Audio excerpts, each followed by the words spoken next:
It's been more than a year since the Supreme Court made a ruling that essentially legalized same-sex marriage. And prior to that ruling, you had right-wingers that would have all of these doomsday stories or theories about what could happen if we legalize same-sex marriage. Well, now that it's been more than a year and you have gay couples getting married throughout the country, what were those fears and have any of them come true? So let's get into the nitty-gritty of that. So if you can recall, a lot of people were saying that this is going to lead to war in the country, right? There's going to be a big civil war over this issue. So Family Research Council President Tony Perkins said there would be an anti-gay revolution that would just break this nation apart if marriage bans were overturned, warning that such a ruling would literally split this nation in two and create such political and cultural turmoil that I'm not sure we could recover from it. Well, boy, man, did he turn out to be right. That's why we're now living in Western United States. We have seceded, obviously, from Eastern United States. And, those gay people, they ruined us all. We have literally split apart, as he said. Yeah, that didn't really happen. Yeah. Vision America's Rick Scarborough vowed that he was willing to burn in defiance of gay marriage, which he said would unleash the spirit of hell on the nation. I mean, how do you know the spirit of hell isn't here? Did these guys really believe the things they were saying, or were they just so against gay people that they're like, I don't know, man, I'm willing to say whatever it takes? I think that they get wrapped up in their fervor. That's I think they drink their own Kool-Aid. I mean, that's a scary world to live in, where you think like everything is just going to implode because people love each other and they want to get married. Right.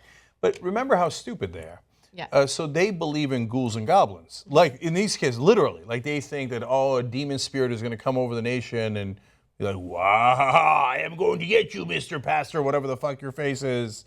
Okay. And wow. Like he believes in like jinns and like demon spirits. He probably believes in exorcism. I don't know. There's, a lot of these folks, we don't talk about it. The mainstream media doesn't, because they are dying to be polite to religious people and they don't want to offend them. Right. But remember, a lot of them are lunatics. Like they handle snakes, they talk in tongues. Not necessarily these guys. I'm just saying like Pentecostals do that. And we have to treat them like, oh yeah, you might be a rational person too. No, you're not. You're going blah, blah, blah, blah, blah. No, you're a lunatic.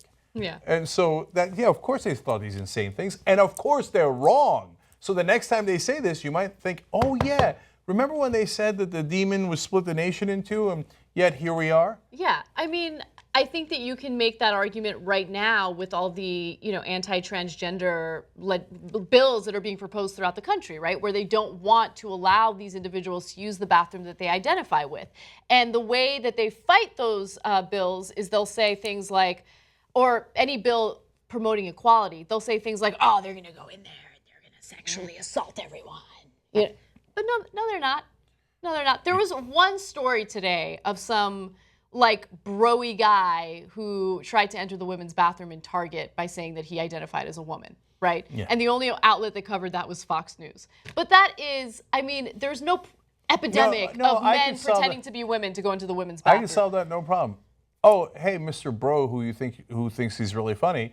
Okay, let's do gender reassignment surgery tomorrow. Okay, if you're into it and that's what you want, great. You know what? As a society, we'll pay for it. You want to do it? Oh, you thought you were being clever, dickhead. And by the way, Fox News Channel, that guy isn't against you. He probably watches you. Yeah. You probably gave him that stupid-ass idea in the first place. He probably thinks, oh, yeah, I'll show them, man. I'll just transgender. Yeah, man, I'm going to go to the women's bathroom. But you know what happened to him? He got caught. Yeah, wow. And he didn't sexually assault anyone. So let's all move on with our lives.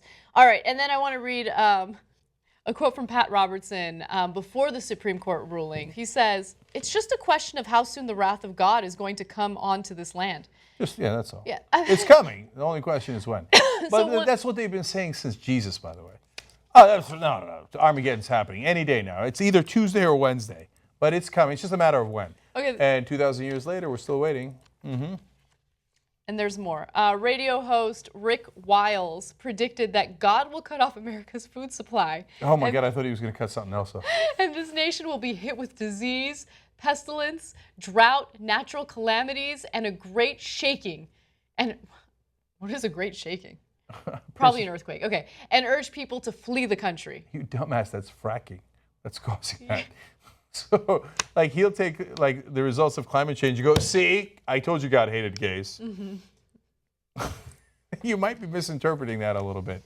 But you left out my favorite one. So I should note, of course, that for all the people who are saying they're going to leave, because a lot of them said they were going to leave if this happened, we're still waiting. I know.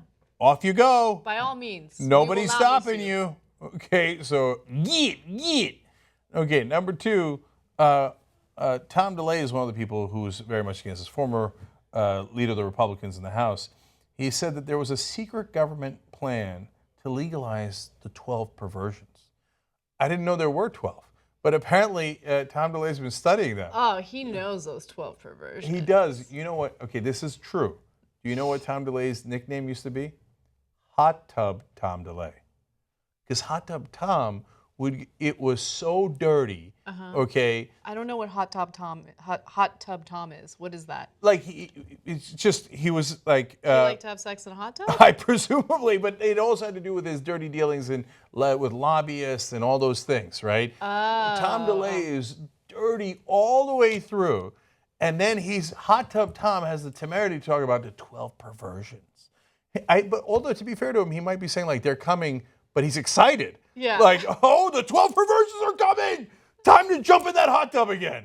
Okay. Because I was going to say, I mean, hot tub sex sounds really romantic. Like, you shouldn't get on him on that. You know? Well, it's a limited space, and then it's fluids. I wouldn't do it, but maybe I'm being too meticulous. All right, finally, the one I love the most was Alan Keyes, who said that this was a just cause for war, so of course you should do violence, and it would likely produce a separation and the dissolution of the United States. He turned out to be right. The United States no longer exists. But after that, former Reagan aide Douglas McKinnon said that a group of southern states should secede. I wonder if that's ever happened before. And just so that they could discriminate against gay people, and they should call that new nation Reagan. I can't deal with these people. I can't deal with these people. I'm not kidding. He wasn't kidding. He was serious. Okay, the new nation of Reagan, which will practice hatred and bigotry towards others. Fuck yeah. Sometimes I think, have at it, Hoss. Oh my gosh. Wouldn't it be amazing if we got rid of all the, like, weirdo bigots in the country and they formed, like, this toxic cesspool called Reagan? Yeah, that'd be great. Yeah. The only problem is, like, they'd be such a menace to society, the world, and themselves. Like, we'd have to constantly invade them so they wouldn't, like, poke their own eye out.